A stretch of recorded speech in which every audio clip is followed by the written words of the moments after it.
सुप्रभात प्रिय विद्यार्थीगण।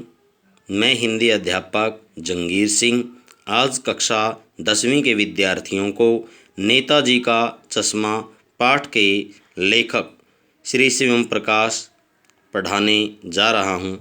तो प्रिय विद्यार्थीगण देखिए, श्री शिवम प्रकाश का जीवन परिचय एवं उनके साहित्य की प्रमुख विशेषताओं पर प्रकाश डालिए। तो जीवन परिचय हेडिंग बनाएंगे। सबसे पहले जीवन परिचय या फिर ब्लैक पेन के साथ लिखेंगे। शिवम प्रकाश जी हिंदी के प्रमुख कहानीकार हैं, प्रमुख जाने माने। उन्हें कहानी लेखन में अत्यधिक प्रसिद्धि प्राप्त हुई है। उनका जन्म सन 1947 में इंदौर में हुआ। इसको याद रखने के लिए हम एक तरफ रख सकते हैं दूसरी बात की, जब हमारा देश स्वतंत्र हुआ 1947 में, तभी शिवम प्रकाश का जन्म इंदौर में हुआ। उन्होंने मैकेनिकल इंजीनियरिंग की शिक्षा प्राप्त की। उनका बचपन राजस्थान में बीता और नौकरी भी उन्हें राजस्थान में स्थित एक औद्योगिक प्रतिष्ठान में ही मिली। उनके जीवन का अधिकांश समय राजस्थान में ही व्यतीत हुआ। अब वे स्वैच्छिक अपनी इच्छानुसार सेवानिवृत्ति के पश्चात भोपाल में स्थायी रूप से रह रहे हैं। आजकल वे वसुधा नामक पत्रिका के संपादन मंडल से जुड़े हुए हैं। प्रिय विद्यार्थीगण, अब देखिए इनका क्या है, दूसरा जो बिंदु है, पॉइंट है, प्रमुख रचनाएं। कहा जा चुका है कि शिवम प्रकाश का नाम कहानी के क्षेत्र में बड़े आदर के साथ लिया जाता है। उनके 13 कहानी संग्रह प्रकाशित हो चुके हैं। उनमें से प्रमुख कहानी संग्रह इस प्रकार हैं। सूरज कब निकलेगा। देखिए, इस रचना को, जो कहानी संग्रह है सूरज कब निकलेगा, इसको उद्धरण चिन्ह के अंदर रखेंगे और फिर अगली रचना से इसको सेपरेट करने के लिए, अलग रखने के लिए नीचे अल्प विराम का प्रयोग करेंगे, जिसे इंग्लिश में या अंग्रेजी में क्या कहते हैं, कॉमा। फिर आएंगे अच्छे दिन भी, इसी तरह इसको भी आदमी जात का आदमी तथा संधान, उपन्यास बीच में विनय तथा ईंधन, प्रमुख पुरस्कार। उनकी साहित्यिक सेवाओं के लिए उन्हें पहल सम्मान, बनमाली पुरस्कार, राजस्थान साहित्य अकादमी पुरस्कार आदि पुरस्कारों से सम्मानित किया गया है।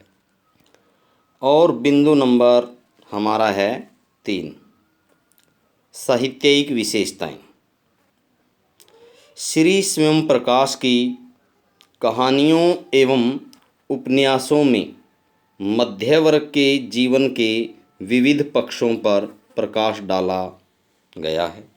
देखिए प्रिय विद्यार्थीगण, यहाँ कहा है ना, श्री शिवम प्रकाश की कहानियों एवं उपन्यासों में, जो भी कहानियाँ रही हैं, उपन्यास इन्होंने लिखे हैं, उन सभी में मध्य वर्ग की हमारे समाज के अंदर देखिए 3 वर्ग है, निम्न वर्ग है, मध्य वर्ग है और उच्च वर्ग है। तो इनके कहानियों या उपन्यासों में क्या है, मध्यम वर्ग के जीवन के विविध अनेक पक्षों पर प्रकाश डाला गया कि उनकी जीवन शैली कैसी है, खान पान उनका कैसा है, रहन सहन उनका कैसा है, इत्यादि पर उन्होंने क्या किया है, पक्षों पर प्रकाश डाला है, स्पष्टीकरण किया है उनका। इसलिए विद्वान उन्हें मध्यवर्गीय जीवन शैली के महान चितेरे कहते हैं। कहने का मतलब मध्यवर्गीय जीवन शैली के महान चितेरे, उनको अच्छी तरह समझने वाले। उनकी कहानियों में कस्बों की जीवन शैली का बोध। भाई उनकी जो कहानियाँ हैं ना, उनमें कस्बों की अर्थात गाँव की जीवन शैली, रहन सहन इत्यादि का जो बोध ज्ञान है ना, उसका बड़ी कुशलता एवं कलात्मकता, बड़ी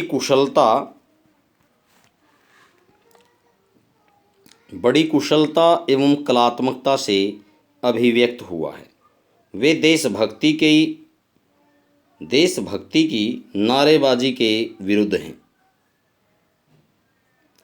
वे मनुष्य के आचरण में ही देशभक्ति देखना चाहते हैं।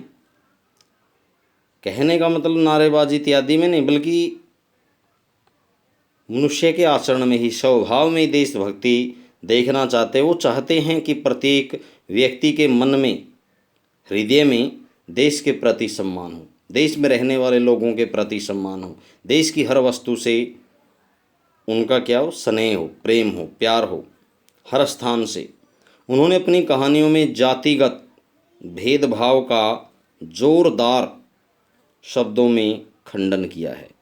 उन्होंने अपनी कहानियों में जातिगत भेदभाव का अर्थात कास्टिज्म का, कि भाई ये शूद्र है, ये ब्राह्मण है, क्षत्रिय है, वैसे तो जातियां केवल 4 थी, लेकिन कामों के आधार पर इनमें क्या है, बहुत सारे जातियां क्या उत्पन्न हो गई है। पहले केवल 4 जातियां थी, शूद्र, वैश्य, ब्राह्मण और क्षत्रिय, लेकिन आज अनेक जातियां हैं जो कि कर्मों के आधार पर बना दी गई है, कामों के आधार पर। तो उन्होंने अपनी कहानियों में जातिगत भेदभाव का जोरदार शब्दों में खंडन किया है। खंडन का मतलब उनका विरोध किया, उनको तोड़ा है। उनकी दृष्टि में सब मनुष्य समान हैं।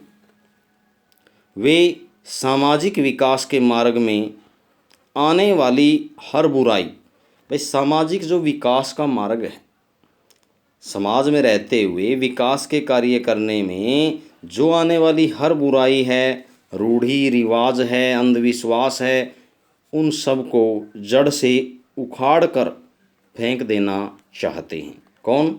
शिवम प्रकाश जी। कहने का मतलब है कि ये सच्चे देशभक्त हैं और इन रूढ़ियों से, अंधविश्वासों से, बुराइयों से ऊपर उठकर ही हमेशा देश के बारे में सोचते हैं। तो प्रिय विद्यार्थीगण, अब देखिए बिंदु नंबर 4, भाषा शैली। शिवम प्रकाश की कहानियों की भाषा सरल, सहज एवं पात्रा अनुकूल है। तो शिवम प्रकाश की जो कहानियां हैं ना, जितनी भी कहानियां इन्होंने लिखी, जैसे ऊपर कहा गया कि 13 इनके कहानी संग्रह रहे हैं, तो सभी की भाषा बहुत सरल है, सहज है, आम व्यक्ति को समझ में आने वाली है, पात्रों के अनुकूल है। जो पात्र इनमें ले लिए गए हैं उन्हीं के अनुसार, उनके भावानुकूल ही भाषा का प्रयोग किया गया। उन्होंने लोक प्रचलित तत्सम शब्दों का, लोक प्रचलित जो संसार में प्रचलित चले हुए हैं या प्रसिद्ध हो गए हैं, उन तत्सम शब्दों का इन्होंने क्या है, प्रयोग भी किया है। जैसे कि अब छात्र है, अध्यापक है, इन शब्दों का प्रयोग हम क्या है, आम करते ही हैं। तो ये क्या है, तत्सम शब्द हैं। और पता कैसे चलेगा कि जो शब्द संस्कृत में ज्यों की त्यों प्रयुक्त किए जाते हैं वो तत्सम शब्द ही कहलाते हैं। जैसे छात्र है, कक्षा है, अध्यापक है, इस तरह से। तो उन्होंने लोक प्रचलित तत्सम शब्दों का प्रयोग भी किया है। प्रिय विद्यार्थीगण, देखिए उन्होंने विषय को गहराई से समझने का प्रयास किया है। विषय को गहराई से, कहने का मतलब उसको अच्छी तरह से स्पष्टीकरण के साथ समझने का प्रयास किया है। उन्होंने वर्णनात्मक एवं संवादात्मक शैलियों का सफल, वर्णनात्मक वर्णन करने योग्य है, और संवादात्मक शैलियों का सफल प्रयोग किया है।